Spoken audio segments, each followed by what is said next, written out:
கலையாத கல்வி, குறையாத வயது, கபடு வாராத நட்பு, கன்றாத வளமை, குன்றாத இளமை, கழுவினி இல்லாத உடல், சலியாத மனம், அன்பகலாத மனைவி, தவறாத சந்தானம், தாழாத கீர்த்தி, மாறாத வார்த்தை, தடைகள் வாராத கொடை, தொலையாத நிதியும், கோணாத கோல், ஒரு துன்பமில்லாத நல்வாழ்வு, துய்யனின் பாதத்தில் அன்பு உதவி வெறிய தொண்டரோடு கூட்டு கண்டாய், அலையாழி அரிதுயிலும் ஆயனது தங்கையே, ஆதி கடவுரின் வாழ்வே, அமுதீசர் ஒரு பாகம் அகலாத சுகபாணி, அருள்வாமி அபிராமி.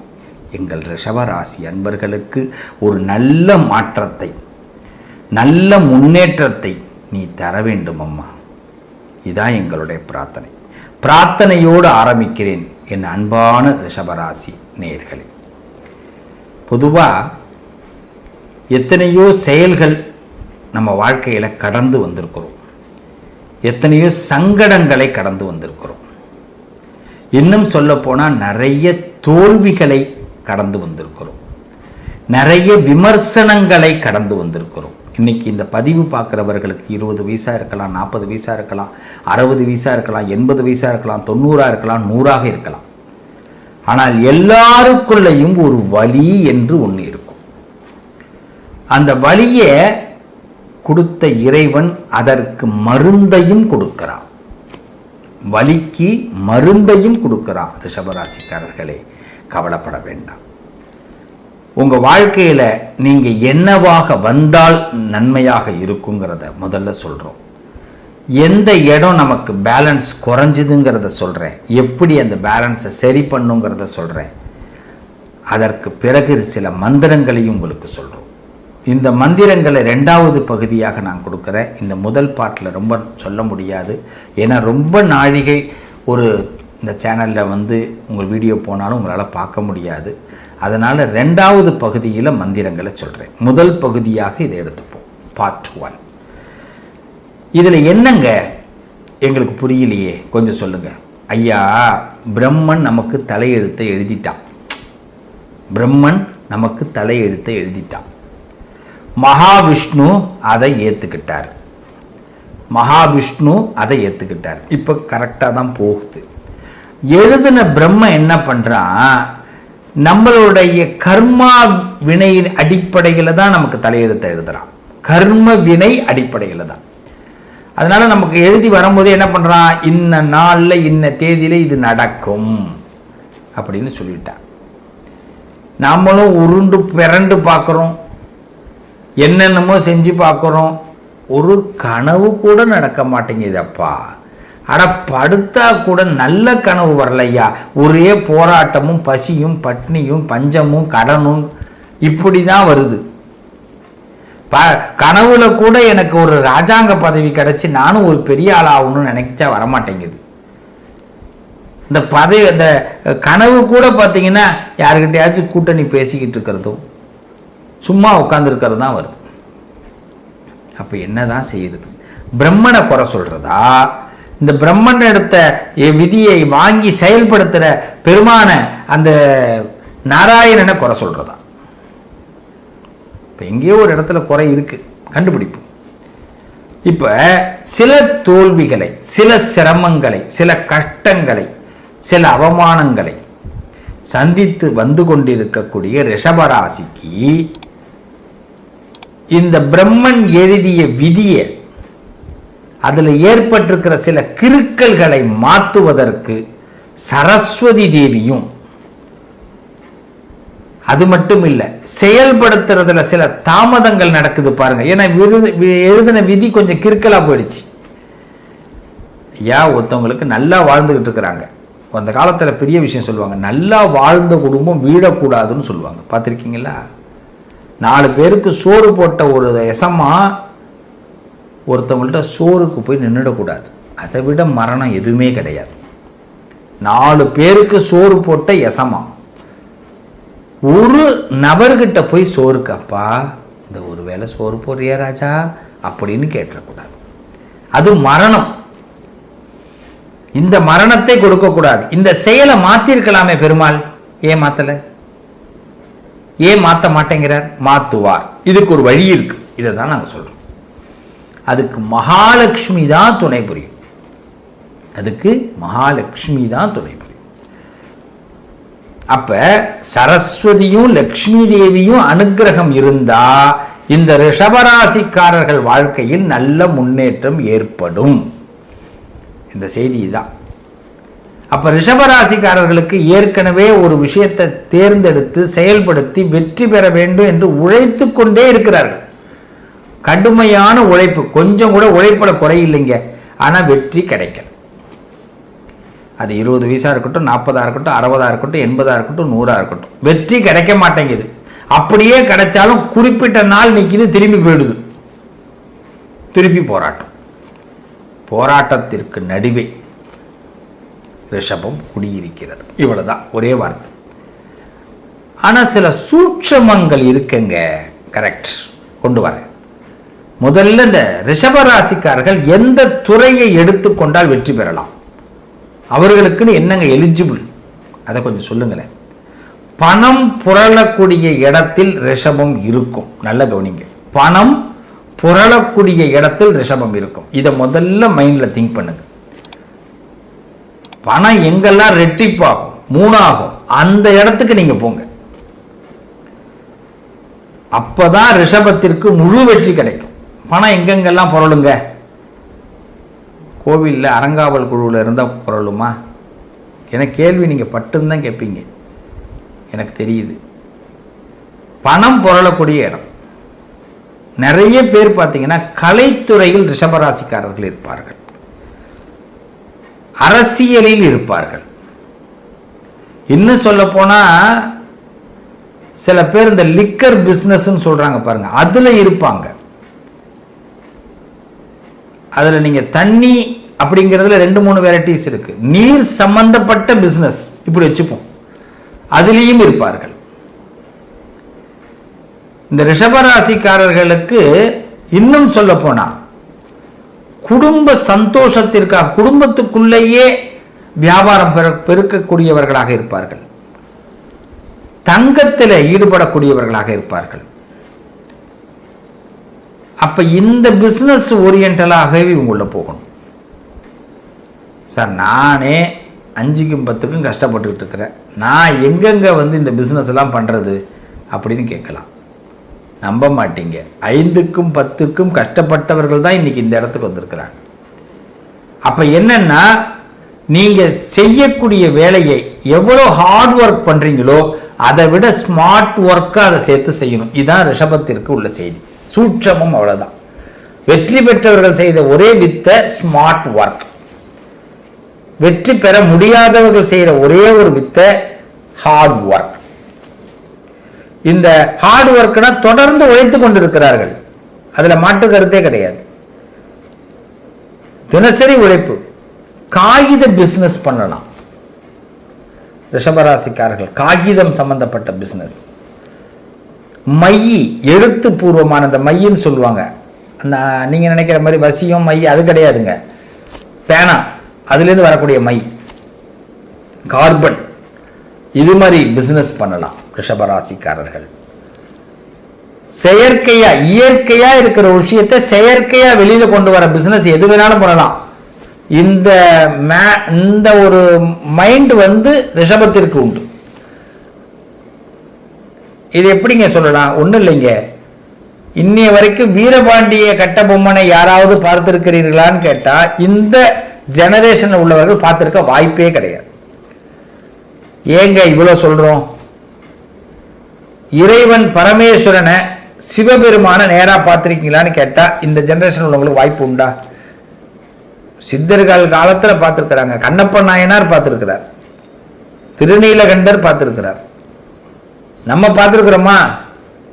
நம்பால் உடனே சொல்லுவார், பார்த்திருக்கிறேன், கண்டிப்பா பார்த்திருக்கிறேன்னு. வீரபாண்டிய கட்டபொம்மனை பார்த்திருக்கிறேன். எப்படிங்க? சிவாஜி கணேசன் நடிச்சாருங்க. வீரபாண்டிய கட்டபொம்மனே ஒரு படம் இருக்கு, நான் பார்த்திருக்கிறேன். படத்துல வந்தாரு. திருவிளையாடல்ல சிவபெருமான் வந்தாரு. இது தப்பு இல்லை. நான் இப்ப கை தட்டினது தப்பான விஷயத்துக்கு இல்லை. இப்பதான் சொல்றேன், ரிஷபராசிக்காரர்கள் இயற்கையை செயற்கையாக வெளிப்படுத்தக்கூடியவர்கள். நல்ல கவனிங்க, இதுல எது செயற்கைனே தெரியாது. இந்த கார்பன் சொல்லுவாங்க, இந்த கார்பன் காப்பி எதுனே கண்டுபிடிக்க முடியாது.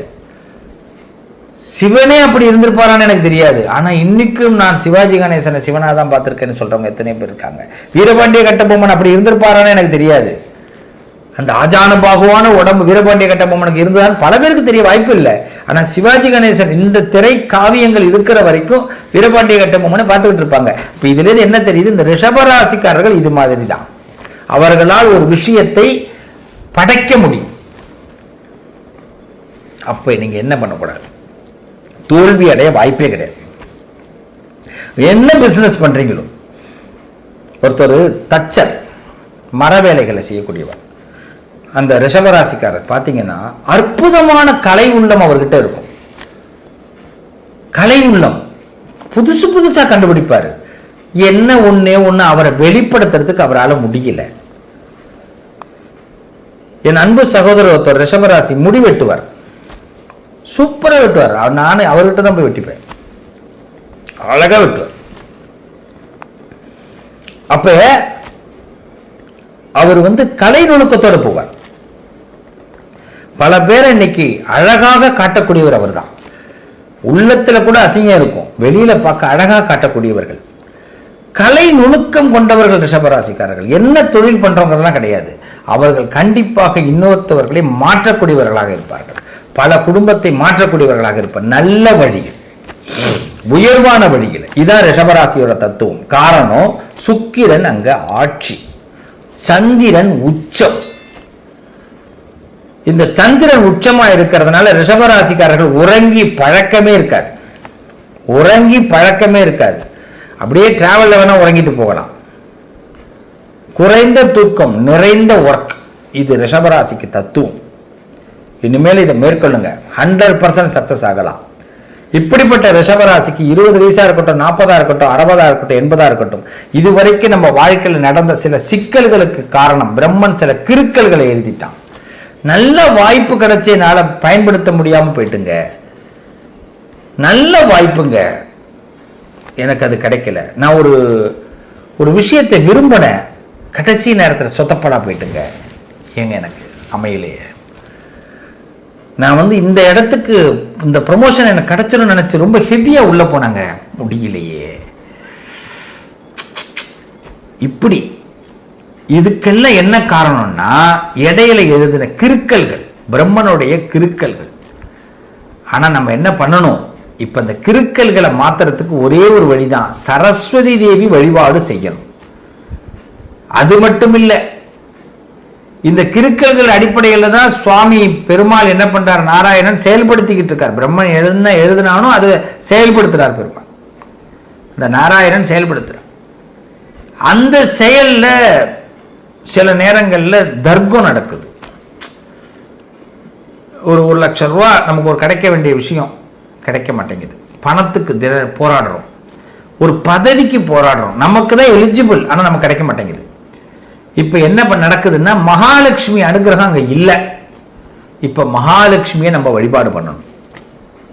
சரஸ்வதி மகாலட்சுமி வழிபாடு செய்தால் இந்த ரிஷபராசிக்காரர்களுக்கு பட்டங்கள் கிடைக்கும், பதவிகள் கிடைக்கும், நல்ல ஒரு ஞானம் கிடைக்கும். இது மட்டும் இல்லை, இழந்தது அனைத்தும் கிடைக்கும். ரிஷபராசிக்காரர்களை பொறுத்த வரைக்கும் 42 வயசுக்கு பிறகு நல்ல மாற்றத்துக்குள்ள வருவார்கள். முதல்ல சின்ன வயசுல ஒரு முன்னேற்றத்தை வந்துடும் ரிஷபராசிக்கு, திடீர் முன்னேற்றம் கிடைச்சிடும். 44 வயசு, 42, 44க்கு பிறகு அடுத்த முன்னேற்றம் ஏற்படும். ஆனா அஸ்திவாரத்தை பலமாக போடுபவர்கள் பிறகு நல்ல கட்டிடத்தை எழுப்ப முடியும். இது ரிஷபராசியுடைய தந்திரம். இந்த ரிஷபராசிக்காரர்கள் நம்பிக்கையை இழக்காம வாங்க. கிட்டக்க வந்துட்டீங்க, கிட்டக்க வந்தாச்சு. இப்ப இந்த பதிவு பார்க்கக்கூடிய அன்பு சகோதர சகோதரிகள், நம்ம வாழ்க்கை இப்படி ஆயிடுமோ, இப்படி பயப்படவே வேண்டாம். இதுவரைக்கும் எழுதின சில கிறுக்கல்களை மாற்றக்கூடிய நேரத்துக்குள்ள இப்ப வந்துட்டோம். கண்டிப்பா மாத்த போறீங்க. அதுவும் பகவான் மாத்த போறார். அந்த சரஸ்வதி தேவியும் மகாலட்சுமியும் உங்க வாழ்க்கையில சில விஷயத்தை ரப்பர் கொண்டு அழிச்சிட்டு மீண்டும் உங்களுக்கு எழுதுறதுக்கு பிரம்மனுடைய எழுத்தையே மாற்றக்கூடிய நேரம் வந்துருச்சு. இந்த பகுதியில் பார்க்குற நம்ம செய்தி என்னன்னா, கண்டிப்பாக நீங்கள் என்ன ஆம்பிஷன் இருந்தாலும் அதை மீண்டும் கண்டினியூ பண்ணுங்க. உங்க ஒர்க்கு வீணா போகாது. இதுவரைக்கும் வீணா போகல. கதை களம், எழுத்து, ஆற்றல், கலை உள்ளம், இது எல்லாத்திலையும் நீங்க கலந்து போகக்கூடியவர்கள் ரிஷபராசிக்காரர்கள். ஏதாவது ஒரு திறமை உங்களுக்குள்ள இருக்கும். இதுவரைக்கும் இருந்த தெரியாத விஷயத்தை கூட இப்ப நீங்க வெளிப்படுத்துங்க, ஒரிஜினலா வெளிப்படுத்துங்க. எந்த பிம்பமும் தேவையில்லை. உங்களை யாரோ ஒருத்தவங்க உயர்த்தி கொண்டு போவார்கள். ஆனால் நீங்க செய்ய வேண்டியது, யாராவது ஒருவர் பின்னாடி நீங்க போகணும். இதுதான் ரிஷபராசிக்கு முக்கியம். பின்னாடி போறவங்க நம்ம கொஞ்சம் காலம் வளர்ந்த பிறகு அவங்கள விட்டுட்டு நம்ம டிராவல்ல போகலாம், தப்பு இல்லை. அது அப்ப பார்த்துப்போம். நம்ம வளர்றதுக்கு முதல் விஷயம் ஒருத்தவங்க பின்னாடி போகணும். இந்த ட்ரெயின் பார்த்துருக்கீங்களா, ரயிலு இன்ஜின் பார்த்தீங்கன்னா கேரேஜ் எடுத்துன்னு போகும். ஒரு இடத்துல போயிட்டு நிப்பாட்டிட்டு அந்த இன்ஜின் போயிட்டு இன்னொரு கேரேஜ் எடுத்துட்டு இன்னொரு அந்த பெட்டிக்கு இன்ஜினை மட்டும் மாற்றிக்கிட்டே இருப்பாங்க. அதுக்காக இன்ஜின் ஃபீல் பண்ண முடியாது. அந்த இன்ஜினுக்கு 4 பெட்டி கிடச்சிக்கிட்டு தான் இருக்கும். ஆனால் இந்த பெட்டிகள் பார்த்தீங்கன்னா தான் சேர வேண்டிய இடத்தை சரியாக தேர்ந்தெடுக்கிறதுக்கு நல்ல இன்ஜினை தான் தேர்ந்தெடுக்கணும். எந்த பாதையில் போகுதோ அந்த இன்ஜினை தான் தேர்ந்தெடுக்கணும். பழுதாகக்கூடிய இன்ஜினை தேர்ந்தெடுக்க கூடாது, பாதியில் புட்டுக்கிட்டு நிற்கும். ரிஷபராசிக்காரர்கள் நல்ல பிரெயினை யூஸ் பண்ணுங்க. நீங்க என்ன நடக்குதோ அது உங்களுக்கு நல்லதுதான் நடந்ததுன்னு யோசிங்க. நீங்க செஞ்ச சில தவறுகள் என்ன ஆயிடுச்சு அப்படின்னா, போகாத ஊருக்கு போகாத தடத்துல உள்ள ட்ரெயின்ல ஏறினது ஒரு தப்பு. போற ஊருக்கு ட்ரெயின்ல ஏறணும், அதான் லாபம். எங்கேயோ ஒரு இடத்துல முன்னேற்றத்தை கொண்டு வந்துடும். ஏன்னா மகாலட்சுமி அனுக்கிரகம் ரிஷபராசிக்கு உண்டு. பணமழை கொட்டும். சும்மா சொல்லாதீங்க, எங்கெங்க பணமழை கொட்டுது. இந்த பதிவு பார்க்குறீங்கல்ல, இதுவே நமக்கு ஒரு நல்ல நேரங்க. இதுவே ஒரு நல்ல நேரம். ஒரு நல்ல விஷயத்தை சொல்றேன். இந்த உலகத்துல அடிப்பதற்கும் கெடுப்பதற்கும் மனசை உடைப்பதற்கும் நிறைய பேர் இருக்கிறாங்க. ஆனா ஒருத்தர் கூட நீ நல்லா இருக்கணும், நீ நல்லா இருப்ப அப்படின்னு சொல்லுவதற்கு இன்னைக்கு ஆள் கிடையாது. பெத்த தாய் கூட சில இடத்துல இருந்து சிரமப்படுத்திட்டான்னு பிள்ளைங்க சொல்றாங்க. ஆனா தாய் சிரமப்படுத்தல, தான் நினைச்ச மாதிரி பிள்ளை வளரலன்ற வருத்தத்துல அவனுக்கு திட்டுறா. இததான் சரஸ்வதி தேவி அனுகிரகம் பண்றா, மகாலட்சுமி அனுகிரகம் பண்றா. என் குழந்தைகளே, நீங்க இவ்வளவு நாள் பிழையா போயிருக்கலாம், உங்களுக்கு தடம் மாறி இருக்கலாம். இந்த பிரம்மனுடைய கிறுக்கல்கள், விதியில எழுதின விதியில ஒரு கிறுக்கல் ஏற்பட்டுடுச்சு. நான் உங்களை மாத்துறேன்னு அந்த சரஸ்வதி தேவி சொல்றா. என்னுடைய பகவான் நாராயணனுடைய செயல், அவர் பிரம்மன் எழுதுனதான் செயல்படுத்துறார். இந்த இடத்துல நான் உங்களுக்கு சப்போர்ட் பண்றேன்னு சொல்றா மகாலட்சுமி. பெருமாள் மறுப்பாரா? பிரம்மன் மறுப்பாரா? ஆத்துக்காரி சொன்னா கண்டிப்பா கேட்பார். அப்ப நமக்கு குட் டைம். வாழ்க்கையில உண்மையிலே சொல்றேங்க, ஒரு வீடு வெற்றி பெறணும்னா வீட்டுல இல்லறத்தில் இருக்கக்கூடிய இல்லத்தரசிகள் நினைச்சாதான் உண்டு. அதனாலதான் அவர்களுக்கு பேர் சொல்லும் போது இல்லத்து அரசிகள்னு சொன்னான். ராணி. பெண்கள் இல்லாம இந்த உலோகமே இல்லை. பெண்கள் இல்லைன்னா வெற்றி கிடையாது. ஒரு குடும்பம் நல்லா வரணும்னா எவ்வளவு வேணாலும் கோடியில நீங்க சம்பாதிக்கலாம். ஆனா ஒரு பெண் நல்ல நிர்வாகியா இருந்தாதான் அந்த சம்பாத்தியம் பேங்க்ல நமக்கு இன்வெஸ்ட்மெண்டா வரும், சொத்துக்களா வரும், பாதுகாக்க முடியும். சில பேர் பல கோடியில எல்லாம் வச்சுட்டு பொம்பளைகிட்ட விட்டவங்கன்னு இருக்காங்க. அதனாலதான் வீட்டு பெண்மணி நல்ல பெண்மணியாக அவர்களுக்கு முழு சுதந்திரத்தை கொடுக்கணும். அவர்களுடைய வெற்றியில தான் நம்ம வாழ்க்கை. அவர்கள் நல்ல முன்னேற்றத்துக்குள்ள வரக்கூடியவர்கள். அந்த இல்லத்தரசிகளுக்கு முழு சுதந்திரத்தை கொடுத்து அவர்கள் வழியில நம்ம போகணும். நான் அதுக்காக பெண்களுக்கு சப்போர்ட் பண்றேன்னு சில பேர் நினைச்சுப்பாங்க. அப்படி இல்லைங்க. உண்மையிலேயே சொல்ல போனா சக்தி இல்லாமல் சிவன் இல்லை. அப்ப இந்த ரிஷபராசியை பொறுத்த வரைக்கும் எத்தனை ஆண்களுடைய வாழ்க்கையில தெரியுமா, அந்த வீட்டு அம்மா சொன்னதை கேட்டதுனால ரிஷபராசிக்காரர்கள் முன்னேறி இருக்கிறாங்க தெரியுமா? இது உண்மை. அதே நேரத்தில் பகுத்தாய்வும் நமக்கு வேண்டும். இப்படி இது மாதிரி பல இடைஞ்சல்களை எல்லாம் சந்திச்சு ஒரு முன்னேற்றத்துக்குள்ள வரும். ஆனா இந்த நேரத்துல ஒரு கலக்கமான உள்ளம் வந்து நிக்குதுங்க. என் குடும்பத்தை நினைச்சு எனக்கு சிரமங்க, என்னோட பிசினஸ் நினைச்சு சிரமங்க. ஒன்னும் கவலைப்படாதீங்க. நான் உங்களுக்கு ஒரு வழி சொல்கிறேன். அடுத்த பகுதியில் நான் உங்களுக்கு சில மந்திரங்களே சொல்கிறேன்.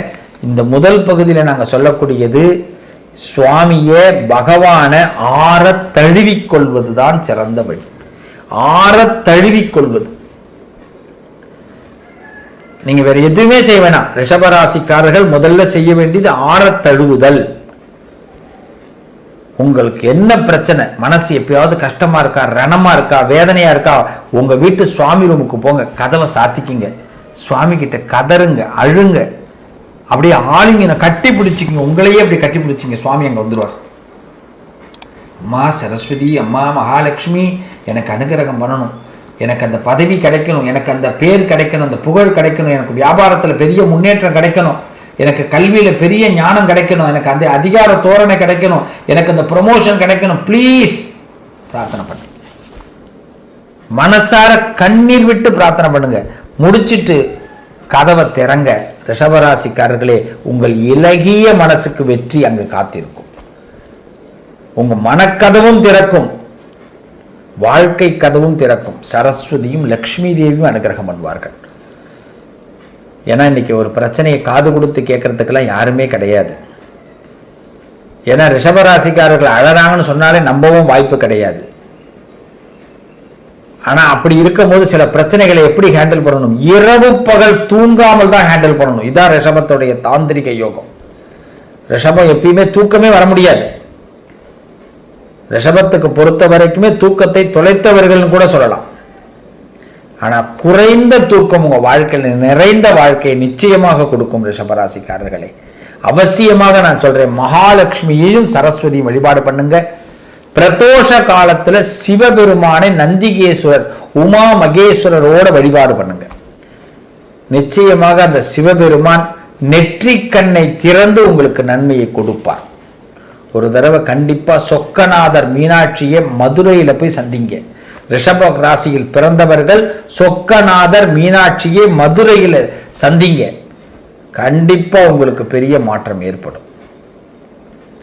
நிச்சயமாக தோல்வி அடையக்கூடியவர்கள் அல்ல, ஹார்ட் ஒர்க் மேன். ஆனா இன்னிலிருந்து இந்த பதிவு பார்க்கக்கூடியவர்கள் ஸ்மார்ட் ஒர்க்கா மாத்துறீங்க. ஹார்ட் ஒர்க்கை ஸ்மார்ட் ஒர்க்கா மாத்துறீங்க. முதல்ல நல்லா தெரிஞ்சுங்க, நான் பதிவு பண்ணியிருக்கிற இன்ஜின், நல்ல இன்ஜினுக்கு பின்னாடி நம்ம போகணும். ஒரு காலகட்டத்தில் இன்னொரு இன்ஜினை மாற்றுவதும் தப்பு கிடையாது. நமக்கு தேவை வழி போய்கிட்டே இருக்கணும், ட்ரெயின் நிற்கவே கூடாது. கடும் உழைப்பு, சாகச நேரத்தை பயன்படுத்தி சாதுரியமாக செல்லக்கூடிய இந்த ரிஷபராசிக்கு என்னைக்கு வெற்றி. இந்த பதிவு பார்க்கக்கூடியவர்களுக்கு நிச்சயமாக நல்ல மாற்றம் ஏற்படும். இப்போ உள்ள நேர அடிப்படையில் உங்களுக்கு அரசியல் ஞானம், அதிகார தோரணை, கண்டிப்பாக கலை உலகத்திலே ஒரு பெரிய முன்னேற்றம், இது எல்லாம் கிடைக்கிறதுக்கு சரஸ்வதி தேவியும் மகாலட்சுமி நீங்க வழிபாடு பண்ணுங்க. தொடர்ந்து வழிபாடு பண்ணுங்க. மிகப்பெரிய மாற்றம் டெஃபினெட்லி உங்களுக்கு உண்டு. லலிதா சகஸ்ரநாம பாராயணத்தை உங்க வீட்டில் யூடியூப்ல ஓட விடுங்க. டெய்லி ஓடட்டும், டெய்லி ஓடட்டும். ஒரு 25 நிமிஷம் கண்டிப்பா அதை காது கொடுத்து கேளுங்க, மனப்பாடமே ஆயிடும். அம்பாள் உங்களுக்கு அட்டாணி கால் போட்டு உங்களுக்கு ஹெல்ப் பண்ணுவாங்க, கன்ஃபார்மா உண்டு. வாழ்த்துக்கள் ரிஷபராசி அன்பர்களே. அடுத்த பதிவில சில மந்திரங்களோடு உங்களை நான் சந்திக்கிறேன். அமோகமா இருக்கணும். ரிஷபராசியை பொறுத்த வரைக்கும் கவலைகள் வேண்டாம். ஒரு புது முயற்சி, புது வெற்றி நிச்சயமாக இந்த களத்திலே நாம் சந்திக்க போகிறோம். இந்த பகுதியிலிருந்து ஆரம்பம். பிளான் ஓகே தானே? கடவுள் படைத்த விதியை, அந்த கிறுக்கல்களை இப்ப அழைச்சிட்டு புது அத்தியாயத்தை ஆரம்பிக்கிற டைம் ஆரம்பமாயிடுச்சு. நம்பிக்கையோடு இந்த வாழ்க்கையை ஆரம்பிப்போம். மீண்டும் ஒரு புரட்சி செய்வோம். வாழ்த்துக்கள். நல்லதே நடக்கும்.